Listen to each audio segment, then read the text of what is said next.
Sa wakas, matapos ang mahabang buwan ng katahimikan, espekulasyon, at mga lihim na paulit-ulit na binubuo at binabasag ng mga mata ng publiko, nagsalita na rin sa wakas sina Julia Barreto at Gerald Anderson tungkol sa hiwalayang matagal ng pinaghihinalaan ngunit ngayoy tuluyan na nilang pinagtibay sa pamamagitan ng tahasang pag-amin sa harap ng mga kamera at mikropono, kung saan bakas sa mga mata nilang dalawa ang pagod at lungkot ng dalawang pusong minsang nagpilit ipaglaban ang isa't isa sa kabila ng lahat ng ingay at pintas ng mundo, sapagkat sa bawat tanong ng media na matagal nilang iniiwasan, wala na silang nagawa kundi ang isa-isang buksan ang mga sugat na matagal na nilang kinikimkim, mga sugat na pilit nilang tinakpan ng matatamis na salita at magagandang litrato noon ngunit ngayoy wala nang ibang pupuntahan kundi ang ilantad at amining hindi na nila kayang buuin pa ang relasyong unti-unti nang sinira ng pagod, tampo, at hindi pagkakaintindihan na mas lalo lamang pinatindi ng mga mata ng taong walang sawang nag-aabang ng kanilang pagbagsak,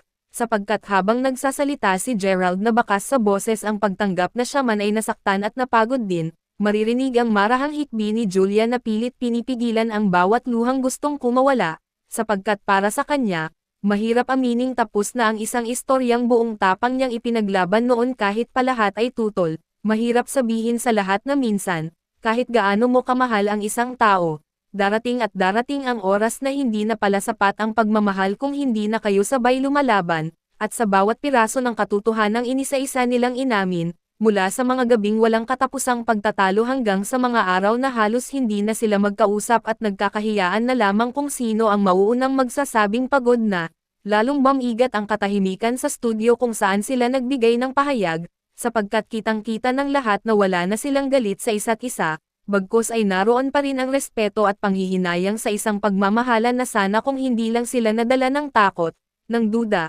at ng pagod ay baka lumaban pa rin hanggang dulo. Ngunit sa kabila ng lahat, buong tapang ding sinabi ni Julia na pinipili niyang patawarin ang lahat, si Gerald, ang sarili, at ang mga pangyayaring hindi na nila kontrolado, sapagkat para sa kanya, walang saysay ang manatili sa galit kung ang dapat ay magpatuloy at buuin muli ang sarili, habang si Gerald naman ay tahimik na nagsabing kahit kailan ay hindi mawawala ang pasasalamat niya kay Julia sa mga panahong ito ang naging kasama niya sa pinakamatitinding laban ng kanyang buhay. At habang binibigkas ang mga huling salitang iyon, maririnig ang pagbagsak ng luha ni Julia sa mesa, marahang pinapahid ng kanyang kamay habang paulit-ulit niyang inuusaw na masakit man, dapat tanggapin, sapagkat kung may isang bagay na natutunan niya, iyon ay ang katotohanang may mga tao talagang darating sa buhay mo hindi para manatili habang buhay kundi para turuan ka kung gaano mo dapat kamahal at pahalagahan ang sarili mo kapag iniwan ka na, at sa pagtatapos ng kanilang pagsasalita,